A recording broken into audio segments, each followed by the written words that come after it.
Let me help you understand geographically where the fighting and the invasions and the attacks have taken place. And with this map, let me try and help you understand. This is the southern Israel area. Now, these are the towns that were attacked by the Hamas extremists. The towns, which means the residential areas from where people were killed, executed, tortured, and were kidnapped and taken hostage.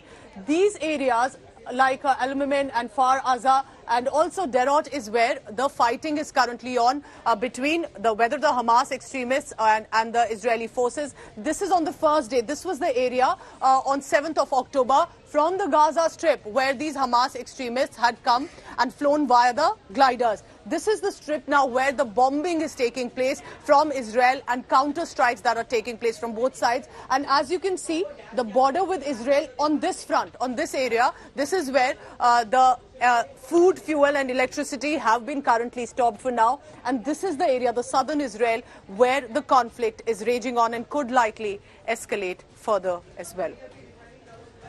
Now, the big question here, precisely, what many are asking, that Israel has such an advanced, sophisticated defense mechanism, then how was such an attack really possible? How could Israel not really detect or even get the information that such a large-scale invasion attack was going to be taking place by the Hamas extremists? I try to decode it for you in this report.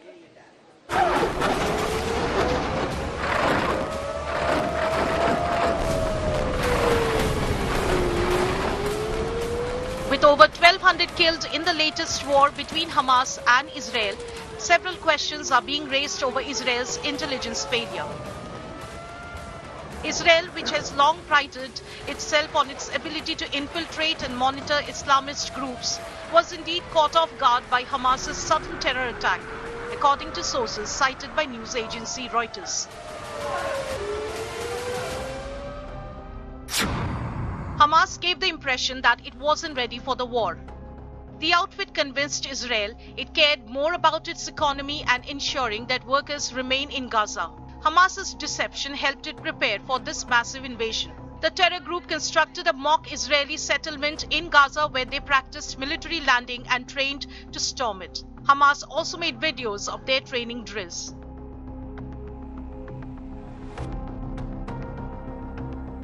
The mission's secrecy was maintained throughout. Fighters who were being trained did not know the exact purpose of their intense training. Many Hamas leaders too were unaware of the plans.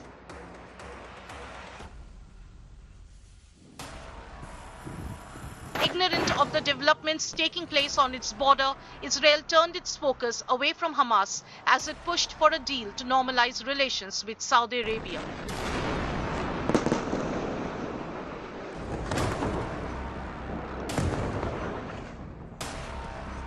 Convinced that Hamas did not have any plans of military adventure, Israel had also reduced the number of soldiers deployed around Gaza. This was exploited by the Hamas, who successfully duped Israel into believing that violence was a thing of the past. Bureau Report, India Today.